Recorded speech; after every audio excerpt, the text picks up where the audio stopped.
Hai, sahabat YT Moba. Apa kabar kalian semua? Semoga kalian semua dalam keadaan sehat. Amin. Sebelum melanjutkan ke ceritanya, jangan lupa tinggalkan like, komen, dan subscribe. Karena dengan like dan komentar kalian, yang semakin membuat admin semangat mengupload lanjutan ceritanya. Episode 423. Kisah Ariel, anak bos besar yang berpura-pura culun. Ariel keluar dari rumah sakit. Itu memang karena dia tidak menyukai lingkungan rumah sakit. Yang dia butuhkan sekarang hanyalah istirahat. Karena itu istirahat, itu sama ketika dia kembali ke rumah. Apakah kamu tinggal di tempat seperti itu sekarang? Melihat rumah sewaan Ariel, Melissa berkata tanpa berkata-kata. Meskipun dia tidak bisa tinggal di villa di lereng gunung setelah perceraian, dia tidak akan direduksi menjadi tempat seperti itu. Bagaimanapun, dia adalah tuan muda dari keluarga Wibowo. Apakah ada yang buruk? Air dan listriknya lengkap. Begitu juga jaringannya. Ini lebih baik daripada jalan layang, kata Ariel sambil tersenyum. Kamu benar-benar menarik. Apakah kamu harus membandingkan dirimu dengan seorang tunawisma? Melissa tidak dapat memahami sirkuit otak Ariel. Dalam kapasitasnya, bagaimana dia bisa membandingkan dirinya dengan seorang tunawisma? Tidak ada yang tinggi atau rendah. Kita semua adalah ciptaan Tuhan. Di mata Tuhan kita sama. Mengapa mereka tidak bisa dibandingkan? Kata Ariel. Bisakah status antar orang sama? Paradoksmu, itu hanya berdebat. Melissa mendorong Ariel ke dalam rumah, lalu menutup pintu kamar.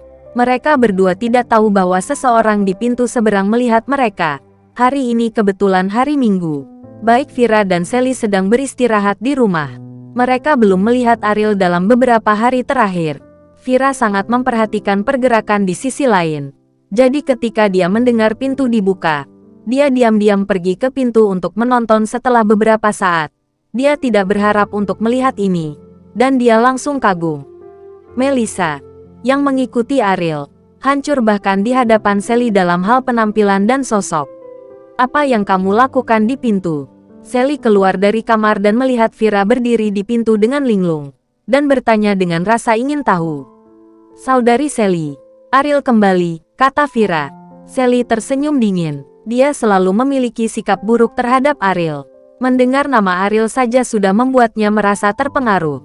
Ini liburan yang langka hari ini. Bisakah kamu melupakan orang yang membuatku kesal ini? Kata Sally. Vira mengambil 3 langkah dan membuat 2 langkah. Pergi ke sisi Sally. Memegang tangan Sally dengan penuh kasih sayang. Dan berkata, Saudari Sally, ada seorang gadis yang sangat cantik yang kembali dengan Ariel. Dari segi penampilan, Sally memiliki keyakinan yang kuat. Wanita biasa tidak sebanding dengannya. Jadi ketika dia mendengar kata-kata sangat cantik, dia hanya tersenyum menghina dan berkata, betapa cantiknya. Apakah lebih cantik dari saya? Vira perasaan sebenarnya di hatinya memang lebih indah dari Sally. Tapi dia pasti tidak bisa mengatakan ini dari mulutnya. Dia hanya berkata, saya merasa itu sebanding denganmu. Matamu harus diperiksa. Anak tidak berguna semacam ini. Bagaimana bisa memiliki pacar yang begitu cantik, kata Sally dengan mengejek. Vira bergumam. Ariel tidak terlihat seperti tidak berguna. Bahkan jika seperti itu, dia masih sangat tampan. Punya pacar cantik nggak ada salahnya. Saudari Sally, dia sepertinya terluka. Dia di kursi roda. Sebagai tetangga, apakah kita ingin pergi dan melihat? Kata Vira. Bahkan jika Sally memiliki belas kasih, dia tidak akan pernah menggunakannya pada Ariel. Dia tidak peduli dengan tetangga yang dia tidak suka. Tetapi ketika dia akan menolak, Sally tiba-tiba teringat pada gadis cantik yang mengikuti Ariel pulang. Dia sangat ingin tahu tentang ini, dan ingin melihat seberapa besar perbedaan antara wanita itu dan dia. Oke, pergi beli beberapa kilogram buah busuk, Sally berkata. Dan terutama memperingatkan, jangan membeli terlalu banyak. Itu buang-buang uang. Vira keluar dengan bersemangat. Sally memintanya untuk membeli buah busuk. Tetapi dia pasti tidak akan melakukan itu. Tetapi dengan hati-hati memilih sekeranjang buah. Ariel duduk diam di ruang tamu sambil menonton TV. Identitas asli Melissa adalah keberadaan wanita tertua. Tetapi dia membersihkan rumah untuknya. dan gerakannya sangat terampil.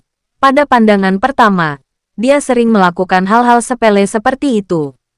Keluarga Melissa ada di daerah Indonesia dan di Amerika.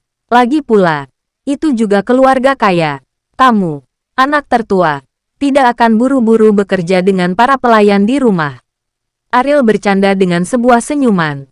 Ayah saya mengajari saya sejak kecil bahwa jika saya ingin mendapatkan sesuatu, saya harus bekerja. Jadi setiap mainan yang saya miliki ketika saya masih kecil diperoleh melalui pekerjaan. Mencuci piring, mengepel lantai dan membersihkan debu, melakukannya sejak saya berusia 5 tahun. Kata Melissa, umumnya ayah menganggap anak perempuan mereka sebagai permata di telapak tangan mereka. Selama dia hidup bahagia dan riang, tampaknya ayahmu memiliki harapan yang tinggi untukmu. Ariel berkata, jika bukan karena Melissa menjadi bakat, ayahnya tidak akan mulai sejak kecil. Untuk melatih kemandiriannya, ini adalah membesarkan seorang gadis sebagai laki-laki. Keluarga Melissa hanya memiliki satu keturunan, jadi saya akan memikul semua tanggung jawab keluarga saya di masa depan. Kata Melissa. Meski konsep patriarki sudah sangat tua, namun masih ada di benak banyak orang. Selain itu, orang kaya akan lebih memperhatikan aspek ini. Hukuman mewarisi bisnis ayah telah menyebabkan banyak wanita diperlakukan tidak adil. Kauri adalah contoh nyata. Ariel menyaksikan Kauri di keluarga Wijaya sebelumnya. Tekanan macam apakah kamu mengerti? Ayah Melissa mampu melakukan ini. Dan bahkan jika itu adalah hal yang wajar, Ariel mengaguminya. Dibandingkan dengan banyak wanita kaya, kamu sangat beruntung, kata Ariel. Melissa yang sedang menyeka abu tiba-tiba berhenti, menoleh dan menatap Ariel dengan tulus dan berkata, apakah kamu tahu apa kebahagiaan terbesar bagi seorang wanita? Kelopak mata Ariel melonjak, mengetahui apa yang ingin dikatakan Melissa. Tetapi ketika dia baru saja akan mengubah topik pembicaraan, Melissa mencuri hak untuk berbicara dan berkata, wanita tidak perlu berdiri di posisi tinggi atau memiliki karir yang kuat.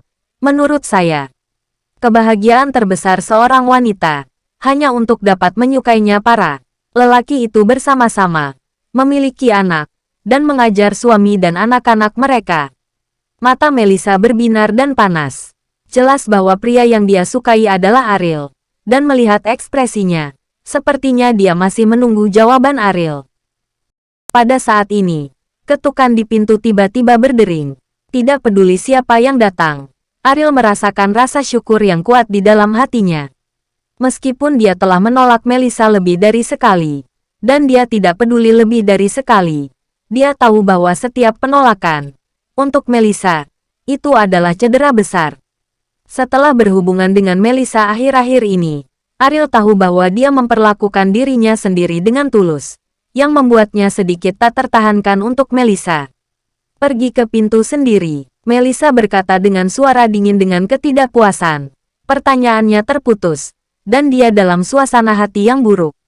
Bahkan jika dia tahu dia akan ditolak, dia bersedia mendengar jawaban Ariel. Melissa pasti terpukul, bahkan jika hidungnya biru dan wajahnya bengkak. Seorang wanita yang tidak akan melihat ke belakang. Ariel membuka pintu, melihat dua orang dengan ekspresi yang sangat berbeda. Vira tersenyum, sementara wajah Sally dingin. Ariel, aku tahu kamu terluka. Sally secara khusus mengatakan untuk datang dan menemuimu. Vira berkata. Ariel tersenyum ringan. Vira mengatakan ini karena dia ingin meredakan hubungan antara Sally dan Ariel.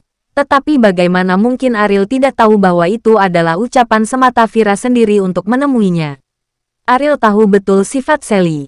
Masuk dan duduklah, kata Ariel. Setelah Vira dan Sally memasuki pintu, mereka hanya bisa melihat bagian belakang Melissa yang sedang membersihkan.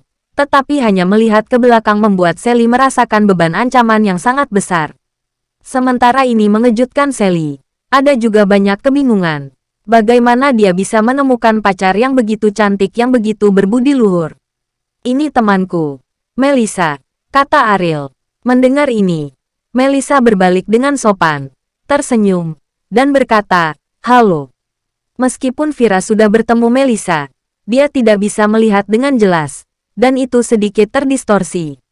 Setelah melihat Melissa, dia menyadari bahwa wanita ini bahkan lebih cantik dari yang dia lihat barusan. Bahkan dengan riasan tipis di wajahnya, dia tetap terlihat memukau. Pikiran Sally berkeliaran di langit.